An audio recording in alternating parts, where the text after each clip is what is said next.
প্রতিযোগিতা করে যে খাবার খাওয়া হয় তা হালাল নাকি হারাম? যেমন 20টা মুরগির পিস তুমি খেতে পারলে টাকা আমি দেব, এই ধরনের চ্যালেঞ্জ করা যাবে কিনা? যথেষ্ট আমলদার নয় এমন মসজিদ কমিটির কথা যদি ইমাম সাহেব চলেন তাহলে ইমামের পিছনে নামাজ পড়া জায়েজ হবে। স্ত্রীকে না জানিয়ে দ্বিতীয় বিবাহ করা জায়েজ আছে কিনা? অনেক বাবারা শুধু ছেলেদেরকে সম্পদের ভাগ দেন কিন্তু মেয়েদেরকে সম্পদের ভাগ দিতে নারাজ, সেই সব বাবাদেরকে নিয়ে কিছু বলেন। ভাই, অনেক বাবা অনেক মা আছেন এই কাজটা করেন। আমি প্রায় সময় বলি, এদেশে সবাই সুদখোর, সবাই ঘুষখোর, সবাই হারাম উপার্জন এর যে নরমাল পদ্ধতিগুলো ওয়েগুলো আছে সেগুলো দিয়ে হারাম কামাই করে না, কিন্তু এই একটা পথে বেশিরভাগ মানুষ বা বড় অংশের মানুষ এদেশের হারাম খায়। উল্লেখযোগ্য একটা অংশের মানুষ হারাম খায় এই পথ দিয়া। কোন পথ দিয়া? আপনি বাবা, আপনার সম্পদে আল্লাহ তাআলা ছেলের অংশ মেয়ের অংশ সব কোরআনে লিখে দিয়েছেন, দিছেন না দেন নাই? আপনি ছেলেকে দিলেন, মেয়েকে দিলেন না, যে মেয়েকে দিলে পরের ঘরে চলে যাবে এই জন্য দিলেন না, বা লামসাম কিছু দিয়া তাদেরকে বিদায় দিলেন, তাহলে সেক্ষেত্রে আপনি বাপ হিসাবে অন্যায় করেছেন। ছেলেকে দিয়েছেন ঠিকই, কিয়ামতের ময়দানে আল্লাহর কাছে জবাবদিহি করতে হবে যে আল্লাহর নির্দেশ কেন পালন করেন নাই। ছেলেদেরকে মেয়েদেরকে জীবদ্দশায় যদি দিতে চান তাহলে সমান হারে দিতে হবে, কম বেশ করতে পারবেন না। হ্যাঁ, একজনের অসুখ হয়েছে তার জন্য একটু বেশি পয়সা খরচ হয়েছে, একজনের পড়ালেখার জন্য খরচ গেছে, একজনের হয়তো কোনোটা খরচ হয়েছে আরেকজনের হয় না, সেটা ভিন্ন বিষয়। কিন্তু গিফট হাদিয়া যখন দিবেন, জমি জমা দিবেন, তখন সমান হারে দিতে হবে। আর আপনার মৃত্যুর পরে কে কত হারে পাবে সে কোরআন হাদিস যে ঠিক করে দিয়েছে, যদি লঙ্ঘন করেন, জীবদ্দশায় ভাগযোগ করে দেন, মেয়েদেরকে কিছু না দেন, তাহলে কবিরা গুনাহ হবে, মনে রাখবেন। এবং আপনি নিজের সম্পদ নিজে দিয়েও গুনাহগার হচ্ছেন। বাংলাদেশে মেয়েদের প্রতি এই অবিচারের পথ বন্ধ করতে হবে, মনে রাখবেন। আপনার সম্পদে আল্লাহ তাআলা যার যে হিস্সা দিতে বলেছেন সেটা মানাটা আপনার কর্তব্যের অংশ। এতে আপনার কি লাভ হবে লস হবে সেই হিসাব আপনার কষা উচিত না। কত বাপ ছেলের নামে সব লেখা দিছে, এরপরে ওই ছেলে বাপের দিকে চাইয়াও তাকায় না, আছে না নাই? আল্লাহর জন্য বলছেন লা তাদরুনা আইয়ুহুম আকরাবু লাকুম নাফা, তোমরা জানো না ছেলে মেয়ে কে তোমাদের বাপ সন্তান কে তোমাদের বেশি উপকারে আসবে। এই জন্য আল্লাহ যাকে যতটুকু দিতে বলেছেন তাকে ততটুকু দিয়ে দাও, সেটাই তোমার কর্তব্য। কথাকে বুঝাতে পারছি? আল্লাহ তাআলা আমাদেরকে বুঝার তৌফিক দান করুন। এরপরের প্রশ্ন, প্রতিযোগিতা করে যে খাবার খাওয়া হয় তা হালাল নাকি হারাম? যেমন 20টা মুরগির পিস তুমি খেতে পারলে টাকা আমি দেব, এই ধরনের চ্যালেঞ্জ করা যাবে কিনা? কাজ না থাকলে মানুষ কত কাজ যে করে, এত বেকার আমাদের দেশে মানুষ, কত আজাইরা কাজ পাবলিক যে করে। 20টা মুরগির পিস খাইলে টাকা আমি দেব, তোমার টাকা এত হয়ে গেছে ভাই, মানুষ এক পিস খাইতে পারে না, গরিব দুঃখী, তারা একটা পিস কিনে দাও। ওই বেটা রাক্ষস হয়তো বেশি খাইতে পারে, 20টা খাইলে তুমি হেরে টাকা দিয়ে দিবা, কোনো যুক্তি আছে? এগুলা অহেতুক কাজ। মুসলমানের সমস্ত ফালতু কাজ করবেন। তবে এরকম যদি কেউ করে তাহলে সেটা জুয়া হবে না, হারাম হবে না। মজা করে বন্ধু বান্ধব এরকম করলে সরাসরি গুনাহ হবে না, কিন্তু কাজটা খুব বেশি প্রশংসনীয় কাজ না। কথা কি বুঝাতে পারছি? জুয়া হবে কখন? যখন দুই পক্ষ বাজি ধরবে, যে একজন বলল আমি 20 পিস মুরগি খাইতে পারি, আরেকজন খাইতে পারলে তোরে 100 টাকা দিব, আর না খাইতে পারলে তুই কি দিবি? তখন সে যদি বলে না খাইতে পারলে আমি 200 টাকা দিব, তাহলে খাইতে পারলে সে 100 পাবে, আর না খাইতে পারলে সে 200 দিবে। এই যে দোনো পক্ষ মিলে দেওয়া দেওয়া নিয়ে ইয়া করছে, বাজি ধরছে, এটা কি নাই? জায়েজ নাই, এটা হারাম। এক পক্ষ বলছে খাইতে পারলে পয়সা পাবা, না খাইতে পারলে নাই, তাহলে সেক্ষেত্রে এই এক পক্ষ দিলে সেটা খাইতে পারলে তার পুরস্কার দিল, মনে করেন যে তুমি খাইতে পারছো, তোমার আরো দরকার, পয়সা করে দিলাম, সেই হিসাবে দিল, এতে গুনাহ হবে না, কিন্তু এগুলো কোনো প্রশংসনীয় কোনো কাজ না। যথেষ্ট আমলদার নয় এমন মসজিদ কমিটির কথা যদি ইমাম সাহেব চলেন তাহলে ইমামের পিছনে নামাজ পড়া জায়েজ হবে কিনা? ভাইরে, ইমাম সাহেব বেচারা মসজিদ পরিচালনা কমিটির দিক নির্দেশনাগুলো না মানলে মসজিদ বিশৃঙ্খলা হবে। যদি তারা যুক্তিসঙ্গত দিক নির্দেশনা দেয়, অন্যায় কাজের কথা যদি দাঁড়িয়ালা কমিটির লোকও বলে, ভালো মানুষও বলে, সেটা মানা যাবে না। আর ন্যায় কথা যদি একজন ফাসেক মানুষও বলে তাহলে সেটা মানা যাবে, মানতে হবে।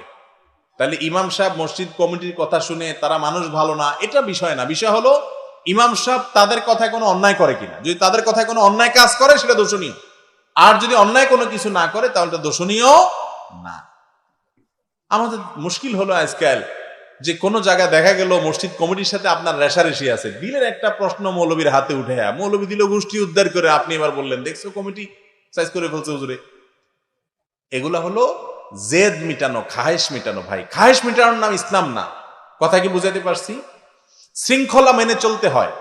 কমিটির লোকেরা দায়িত্বে আছে, তারা যদি ইমাম সাহেবকে অন্যায় কোনো কথা না বলে, বেয়াদবি না করে, মসজিদের কল্যাণে কোনো যুক্তিসঙ্গত ভালো নির্দেশনা দেয়, তাহলে সেটা তামিল করাতে কোনো অসুবিধা নাই।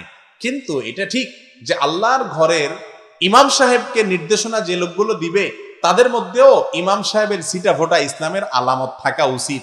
একেবারে সাফান সাফা, পুরা ডাইরেক্ট, একেবারে আপনার কিচ্ছু নাই, পিছলা, আর আমল আখলাক নাই, নামাজও ঠিক মতো পড়ে না, অথচ কমিটির দায়িত্ব নিয়ে বসে আছে। এটা অন্যায়। আল্লাহ কোরআনে বলেছেন, মসজিদের যারা দায়িত্ব নিবেন, আল্লাহর ঘরের যারা খেদমত করবেন, সেবা করবেন, কমিটিতে যারা থাকবেন, পরিচালনা যারা করবেন, তাদের গুণ বৈশিষ্ট্য কি থাকবে? আল্লাহ বলেছেন, ইন্নামা ইয়ামুরু মাসাজিদাল্লাহি মান আমানা বিল্লাহি ওয়াল ইয়াউমিল আখির। আল্লাহর ঘরকে আবাদ করবে, দেখাশোনা করবে তারা যারা আল্লাহর প্রতি ঈমান আনছে, আখিরাতের প্রতি ঈমান আনছে। ওয়া আকামাস সালাহ ওয়া আতাজ যাকাহ, নামাজ পড়ে 5 ওয়াক্ত, আবার যাকাত আদায় করে বড়লোক হলে। ওয়ালাম ইয়াখশা ইল্লাল্লাহ, আর আল্লাহ ছাড়া কাউকে পরোয়া করে না। এই গুণগুলা যাদের মধ্যে আছে, এই লোকগুলা মসজিদ আবাদ করবে। এখন দেখা যায় মসজিদ কমিটির লোকেরা, তাদের মধ্যে এই গুণগুলো নাই। মসজিদে আল্লাহর নির্দেশে বাইরে কিছু চলবে না, আল্লাহ ছাড়া কাউকে পরোয়া করা চলবে না, ন্যায়টা বলতে হবে, অন্যায়টা বলা যাবে না। এরাই হলো মসজিদ পরিচালনার হকদার। এরপরে প্রশ্ন হলো, স্ত্রীকে না জানিয়ে দ্বিতীয় বিবাহ করা জায়েজ আছে কিনা? ভাই, দ্বিতীয় বিয়ে করার জন্য প্রথম আগের স্ত্রীর অনুমতি নেওয়াটা, এটা বাংলাদেশের প্রচলিত আইন অনুযায়ী জরুরি বা আবশ্যক। শরীয়তের আইন অনুযায়ী, কোরআন হাদিসের নির্দেশনা অনুযায়ী, এই বিয়ে ইসলামী দৃষ্টিকোণ থেকে বিশুদ্ধ হওয়ার জন্য প্রথম স্ত্রীর পারমিশন নেওয়াটা আবশ্যক বা জরুরি না। স্ত্রী কোনোদিন পারমিশন দেয়? হাতে গোনা 2-1 হয়তো দিতেও পারে, না দিতে পারে। যদি আপনি সেই শর্তটা আরোপ করেন, তো আমি বলবো যে কোরআন এবং হাদিস এরকম কোনো শর্ত দেয় নাই। তবে হ্যাঁ, আমাদের দেশে প্রচলিত আইনে এটা আছে যে প্রথম স্ত্রীর পারমিশন নিতে হবে। কথা কি বুঝাতে পারছি? কোরআন এবং হাদিস অনুযায়ী বিবাহ বিশুদ্ধ হওয়ার জন্য প্রথম স্ত্রীর পারমিশন নেওয়া, অনুমতি নেওয়া, এটা আবশ্যক, জরুরি না। যার দ্বিতীয় বিয়ে করার পর স্ত্রীদের মধ্যে সমতা বজায় রাখার ক্ষমতা আছে, সে দ্বিতীয় বিয়ে করতে পারবে। আজকাল দেখা যায় অনেকেই দ্বিতীয় বিবাহ করে দ্বিতীয়টার নিয়ে পড়ে আছে, প্রথমটার খোঁজ খবরও নাই। এগুলো জুলুম এবং গুনাহের কথা। কথা কি বুঝাতে পারছি? আর আরেকটা কথা বলি, দ্বিতীয় বিয়ে করাটাকে এখন যেভাবে সমাজের মানুষ দেখে, জেনা করাটা মানুষ এত খারাপ ভাবে দেখে না। ঠিক না ভাই? ঠিক। একজন মানুষের দ্বিতীয় বিয়ে করার প্রয়োজন হতে পারে কি পারে না? স্ত্রী অসুস্থ বা কোনো কারণে অসুবিধা আছে, স্বামী নিজের চরিত্রকে রক্ষা করার জন্য দ্বিতীয় বিয়ে করার প্রয়োজন হচ্ছে, অথবা তার অ্যাবিলিটি আছে। অনেক দেশে আছে মহিলাদের সংখ্যা পুরুষদের চেয়ে অনেক বেশি। তাদের দেশে কি হবে? সবচেয়ে বড় কথা হলো যে শরীয়ত দ্বিতীয় বিয়েকে জায়েজ রাখছে। একটা করতে নির্দেশ করছে, একাধিক করাটা জায়েজ, যদি কারোর প্রয়োজন হয় তিনি করতে পারেন। কিন্তু এটাকে যদি কেউ খারাপ মনে করে, তাহলে ঈমান নষ্ট হবে। আজ পৃথিবীতে ইসলাম এবং মুসলমান বিরোধী অপশক্তি, তারা ইসলামের অনেক গুরুত্বপূর্ণ বিধানকে এমন ভাবে সমাজের মধ্যে প্রেজেন্ট করছে, উপস্থাপন করছে, যে সেটার প্রতি আমাদের খারাপ ধারণা তৈরি হচ্ছে। এর মধ্য দিয়ে আমরা বেঈমান হয়ে যাচ্ছে নিজের অজান্তে। কেউ যদি মনে করে দ্বিতীয় বিয়ের বিষয়টা অযৌক্তিক, সে সাথে সাথে বেঈমান হয়ে যাবে, কারণ আল্লাহ তাআলা কোরআনে কারীমে পারমিশন দিয়েছেন, আপনি এটাকে অযৌক্তিক বলছেন।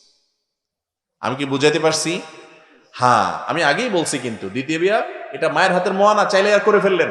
দ্বিতীয় বিয়ে করে প্রথম স্ত্রী দ্বিতীয় স্ত্রীর সাথে সমতা শতভাগ বজায় রাখা, এটা এই যুগে মহা কঠিন একটা কাজ। এটা এত সহজ না। আর যার জন্য এটা করার ক্ষমতা নাই, ইনসাফ করার সুযোগ নেই, তার জন্য দ্বিতীয় বিয়ে করা জায়েজ নাই। গড়ে করলেই হবে না, কিন্তু এটাকে খারাপ মনে করা যাবে না। শয়তানি চক্র আমাদেরকে এটাকে খারাপ হিসাবে প্রেজেন্ট করছে।